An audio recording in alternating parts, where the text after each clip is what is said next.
Bonjour monsieur. Nasser Boukhari, Batewa. D'accord. Est-ce que vous pouvez vous présenter un petit peu? Où allez Rana déjà exactement? Donc, on commence par là.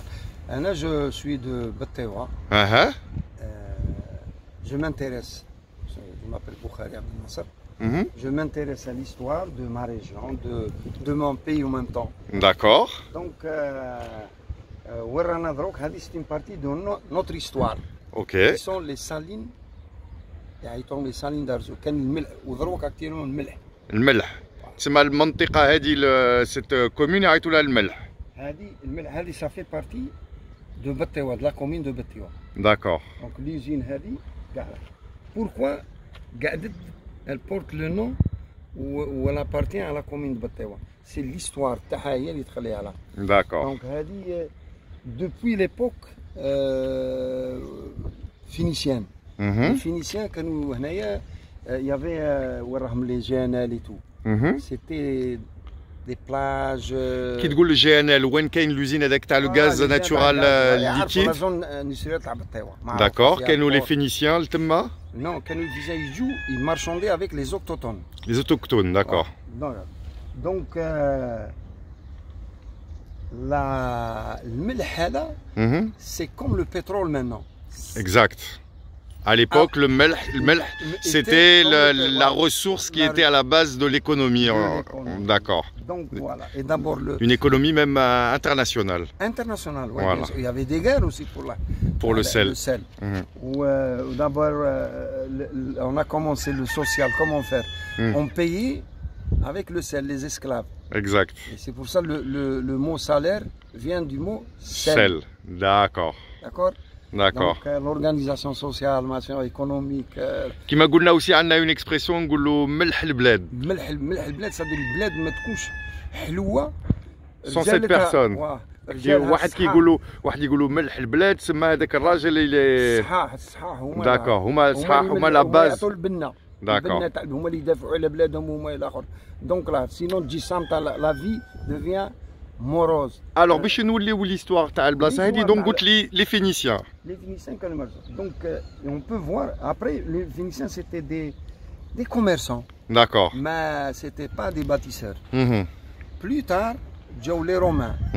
Les Romains وين بناو le site la ville Portismanis qui est une ville très importante à l'époque de l'Empire romain. D'accord. Il y avait un port, il y avait une superficie de 40 hectares. On peut le voir s'il y a des films ou là on peut faire des vidéos sur place. D'accord. Donc ce port il a été fait essentiellement autour du sel? Non, pas uniquement le sel. D'accord. Il y avait pas mal de là. Donc il y avait d'autres richesses. Il y avait d'accord. Mais c'était important. Le sel. Le sel jouait un rôle important. Important là. D'accord. Donc voilà, la construction bled, كبرت البلاد et donc il n'y a pas de traces هنايا تاع لي رومان ولا حاجه ما نشوفوش là. مي كاين وين كانوا يديروا لا سومير في السيت رومان كاين bassin de Saumur. De Saumur, donc ce qui prouve qu'ils exploitaient le sel. Le sel. D'accord. Donc voilà. هذا ce qu'on voit maintenant. Ce qu'on voit maintenant. هذو c'est des là on cultive le sel. Ce sont des marais salants. Marais salants الملح. D'accord. Le village là il s'appelle toujours الملح. الملح. الملح. سموه الملح. Il est à peu près à 5 km de Batewa, à peu près 5. D'accord. 5 à 6 km, pas loin de là. Donc après, à l'époque coloniale, il y a eu l'exploitation du sel alors? Les hangars et tout, c'est de l'époque coloniale. D'accord. Les constructions. Il y avait des ouvriers. D'accord. Donc, on bat à la dépendance, je suppose. Toujours. On voit maintenant à l'actuel, ça n'a jamais arrêté. Ça n'a jamais arrêté. Toujours, tout le temps à l'exploitation. Donc l'entreprise, elle s'appelle maintenant? C'est une entreprise nationale de sel à je ne sais pas quoi. D'accord. À elle, je ne sais pas. Algérienne peut-être, ouais. D'accord. Ouais, le site EDEC, c'est un site, donc vous m'avez dit, il est classé par la convention de Ramsar, ce site-là, ce marais salant ou la... Ce marais salant, en 72, jusqu'à 73, il y avait une équipe de chercheurs l'université de Liège. D'accord, ok. Ils ont fait un travail de 5 ans, et puis ils ont fait un rapport, ils l'ont remis en 77 aux autorités, D'accord. la wilaya, au gouvernement en même temps. Donc, déroule une cartographie. Et le marais salon figure sur il y a un document officiel qu'on peut voir, qu'on peut là. Donc, d'ailleurs, il y a une déroute à Mekta.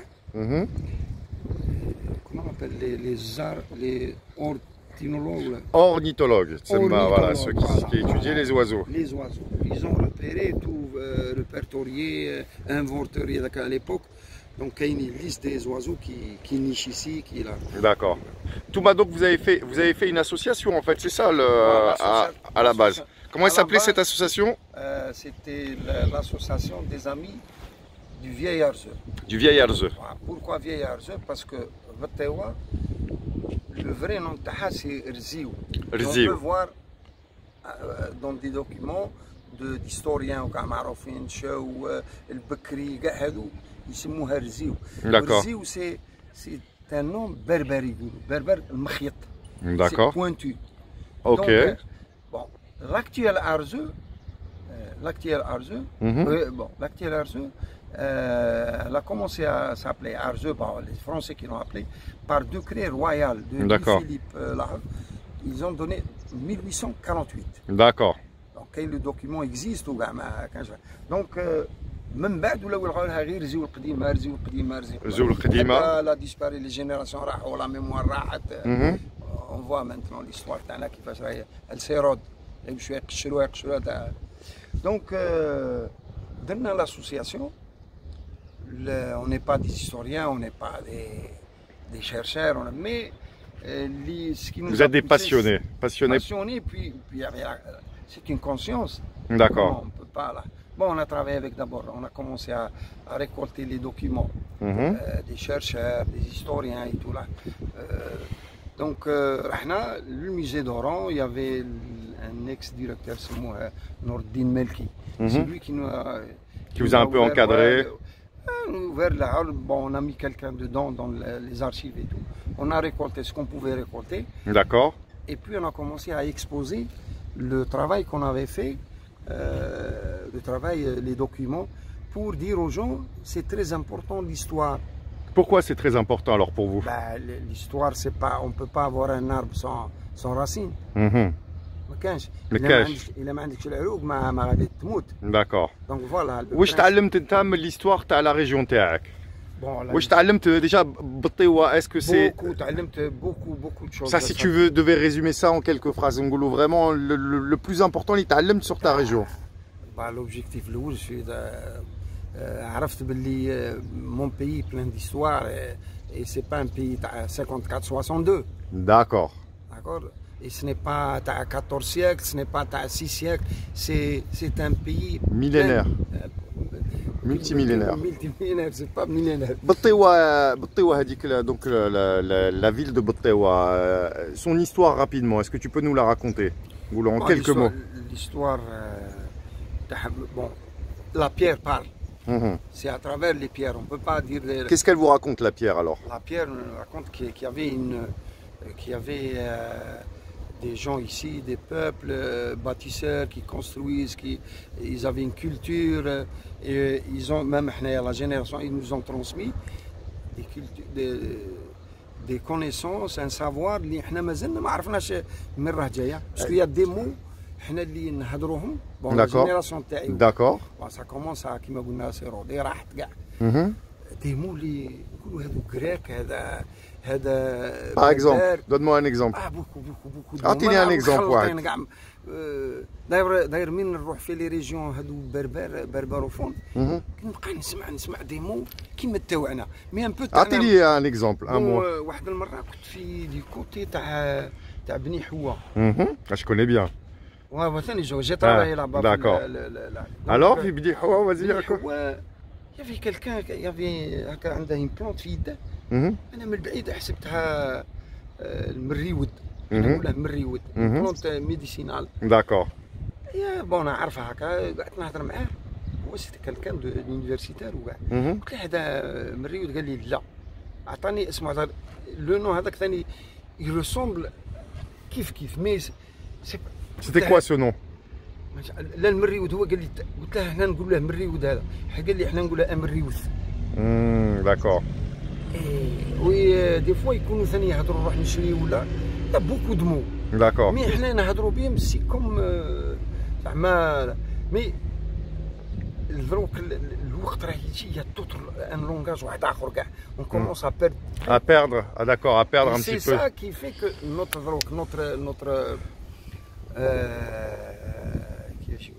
La nouvelle génération. Notre rôle. Ah, votre Maintenant, rôle, excuse-moi.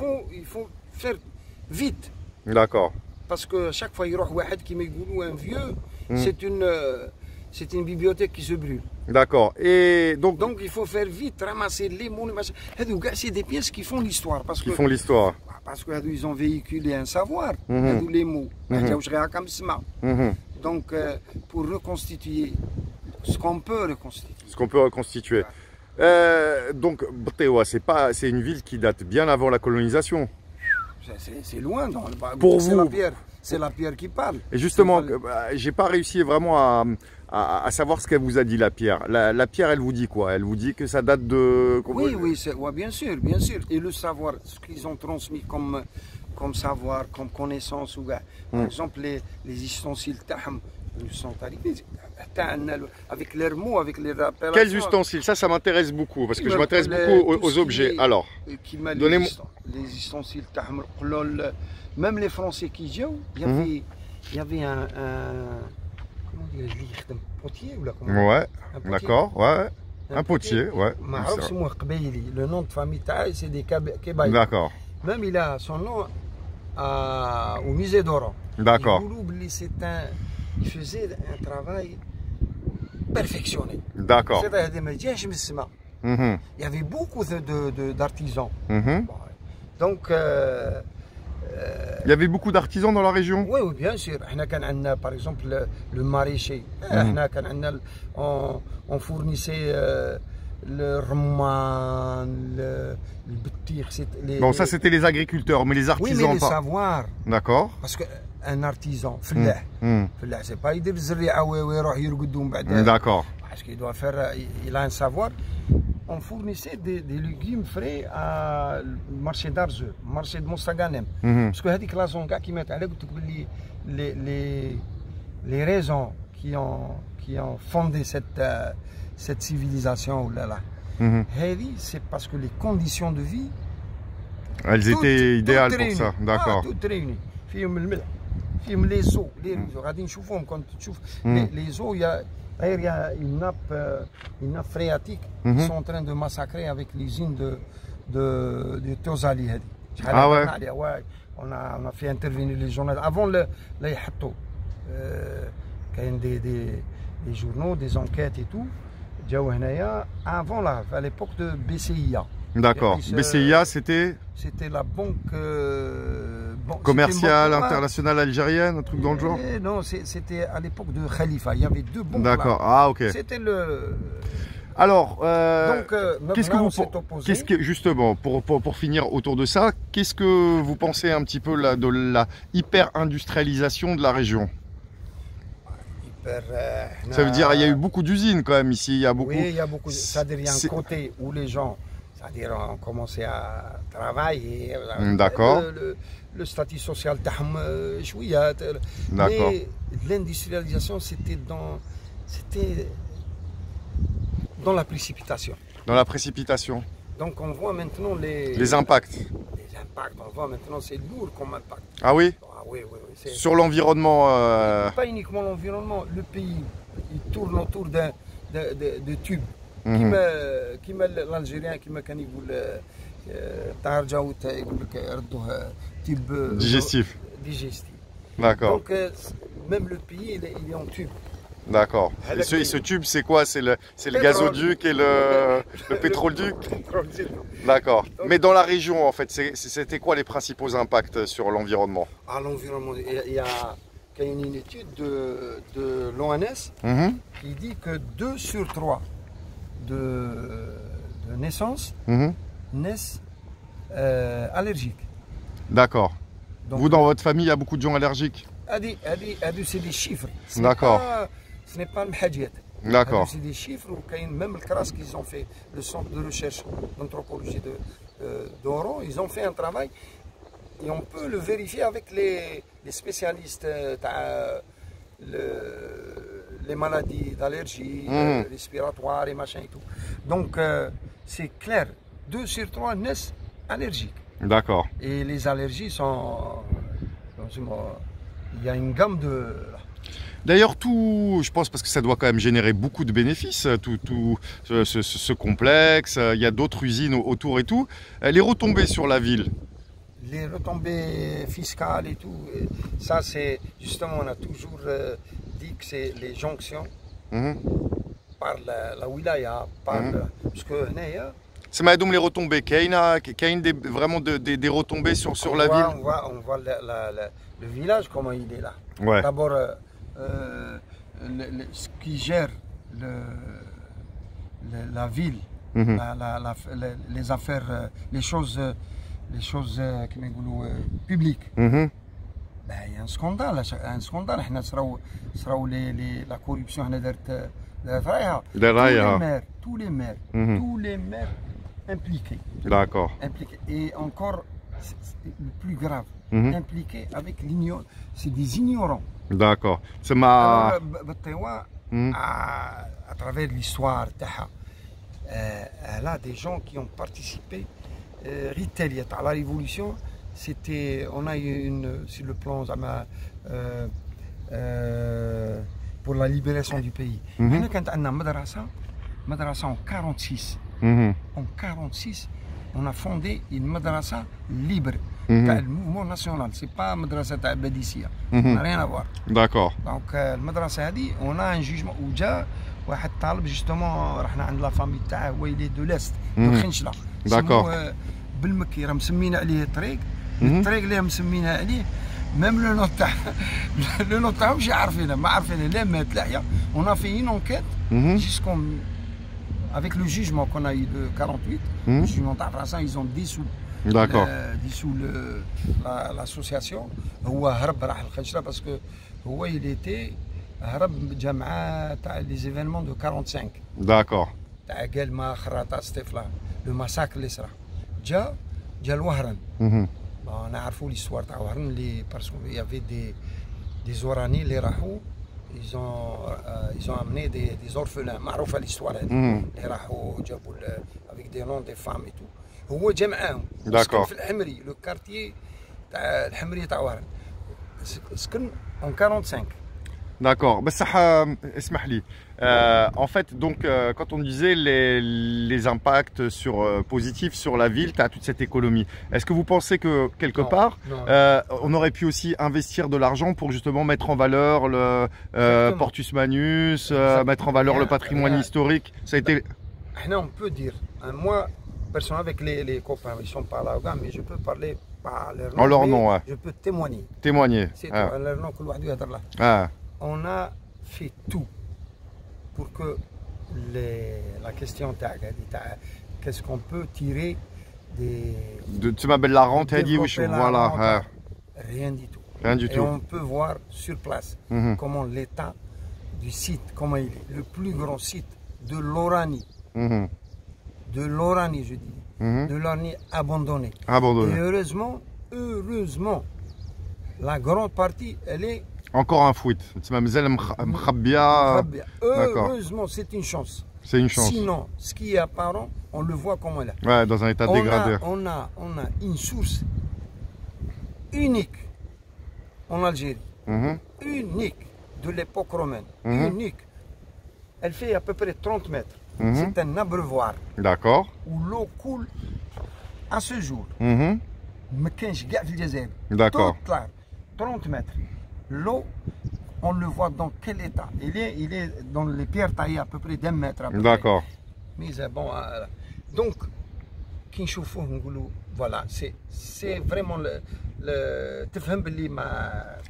ce n'est pas possible continuer comme ça. Voilà, juste pour finir, au niveau de la santé, est-ce qu'il y a vraiment, on va dire, un hôpital digne de ce nom? Est-ce que la santé des citoyens, pour vous, elle est de même avec toute cette rente fiscale, est-ce qu'on a investi sur la santé ou pour atténuer les effets? D'abord, les effets. Quand on sait, avec les chiffres qui parlent, on sait que c'est une région où il y a une pollution, la plus grande pollution du pays. D'accord, carrément, pour vous c'est ça. C'est bien. Donc, on arrête de construire. D'accord. Sans compter, sans voir le risque d'explosion, le risque de... Parce qu'on a eu l'été passé... Ouais, on continue à construire encore aujourd'hui? À ramener les gens. D'accord. À ramener les gens, sans les infirmiers, sans les écoles, sans rien du tout. D'ailleurs, ils vont ramener 1000 familles. D'accord. D'Oran, ils ont construit 1000 logements. L'Ouali, c'est important. C'est l'actualité. Tu vois le Hougra qui vient de on construit 1000 logements, on ramène d'Oran, alors qu'il n'y a pas ni école, rien du tout. Les infrastructures sanitaires, machin, il n'y a rien du tout. Il n'y a rien du tout. Un petit polytechnique, rien du tout. D'accord, polyclinique, une petite polyclinique. Elle date des années 80. D'accord. Elle date des années 80. Donc, dans un état, bon, les hôpitaux, ce n'est pas un détail. Donc, il n'y a pas là. Donc, pourquoi on continue à construire et puis le trésor maintenant. Regardez les maladies, les allergies 2 sur 3. Qui va payer cela? Qui va payer cette note? Donc, les cités libyennes, même les écoles, des trucs de loisirs, les stades, des machins autour. Et rien du tout. Mais ça, il y a une chose importante, ça c'est mon avis. Là où il y a un terrain, une école, les écoles, elles explosent. L'effectif, là. Les écoles, elles explosent. Parce qu'on amène la population à Mribnou, et puis on pense pas. Ça, les espaces à Khouya, c'est impossible, inconcevable. D'accord. Inconcevable. l'état là. ويقول لك باللي غادي بون اللي بغى يبني جماعه اون با كونت باش غادي خويا يشري الارض تاعك شري الارض تاعك. Il faut juste qu'il y ait un équilibre, ça veut dire ok نبنيو des جامع et tout, mais il faut aussi faire des écoles, faire l'école d'abord. L'école d'abord. Bon. L'école d'abord, parce que on forme un ingénieur, fait l'école, on le forme pas. Oui, انا نامنوا كاع بصح. Allez jusqu'à يبلعطونا بهذه يدوا les espaces publics, les terrains publics يدوهم باطل ويقول لك باش خويا شري. Ou les jeunes qui sont formés alors ici, ils travaillent dans... Tous les Algériens مساكين. يخدموا justement dans ces usines. Non, شكون يخدم تما؟ الخدمة نعرفوا الخدمة كي راهي. نعرفوا الخدمة كي راهي، سي با لا بين دو. الخدمة c'est les familles, c'est les responsables, c'est le معرفة, c'est tout. Ça veut dire... C'est pas la compétence. D'ailleurs, en tous les cas, pour être conséquent là, ce n'est pas ces usines qui vont absorber le chômage. D'accord. وعلاش؟ bah وعلاش؟ il y a déjà كاين une pléthore. Sonatrach. راهم تاع شحال كاين؟ Sonatrach c'est pas Sonatrach qui قلنا ردوها un tube. l'Algérie ردوها كيما l'Algérie. C'est Marak تحكي لي على la diversification de l'économie. Il faudrait maintenant passer à autre chose. C'est les économistes, c'est les gens qui pensent là, c'est les universités, c'est là. Qui va نخدموا حنا la crise اللي رانا فيها actuelle. La crise actuelle. C'est quoi? C'est la crise de la gestion de l'État. هذاك ما كاين. Ça résume tout. Maintenant là, on peut pas là. Donc كيما قلت لك l'usine هذه faut pas كيما يقولوا se nourrir d'illusions. L'usine هذه va absorber éternellement. C'est pas possible. Là, bah ça quand même. Il y a un avantage. L'avantage quand même, c'est que déjà l'Algérie. Bien sûr. Sauf quand même en Algérie, on importe de l'essence. Alors normalement, on devrait avoir plus de raffineries. Mais moi, la question que je pose, c'est est-ce que les raffineries au bon endroit? Ça a dit là où il y a qu'on peut pas y répondre, mais est-ce qu'elles sont au bon endroit? Je peux pas dire en bon endroit. Il nous faut des raffineries, il faut qu'on soit souverain et autonome vis-à-vis de ça, tu vois. Bien sûr. Mais est-ce qu'on doit le faire dans des endroits où il y a des habitations qui masquigda ou la qui m'a voilà, dans la précipitation, dans la précipitation et puis dans le cafouillage. Ça dit, même si on pouvait conclure, ce qui a posé de graves problèmes environnementaux, notre industrialisation qui n'a pas été vraiment importante, mais le peu qu'elle a été faite, elle a été faite de façon tellement irrationnelle et tellement précipitée que les impacts ils ont été multipliés, énorme, voilà, ils ont été énormes, voilà. Bah, écoutez, je vous remercie beaucoup pour ce petit entretien. Karim Tedjani, j'ai un site sur l'écologie qui s'appelle noiraalgérie.com. Je voyage un petit peu un peu partout à travers l'Algérie. Je développe le concept à la darologie, c'est-à-dire dire qu'aujourd'hui l'écologie algérienne, ça doit être l'écologie de la responsabilité, l'écologie ta'moul dar, et que chaque personne qui mène rakmoul dar, que tu n'es pas un scientifique, que tu n'es pas peut-être qu'il y a même des gens qui ton avis les intéressera pas, mais on a besoin aussi comme ça, tous entre citoyens, d'échanger nos points de vue et d'avoir l'avis le local. نشكرك على هذا ماشي نشكرك في ton travail convenablement quoi. Donc pour moi j'ai dit toujours la nouvelle religion dans le monde c'est l'environnement. D'accord. هذه كما يقول شكسبير to be or not to be. هذه ما نتهلاو شيء راحنا. هذه هي لا كيستيون تاع نكملوا. D'accord, c'est le grand paradigme. Merci Saha.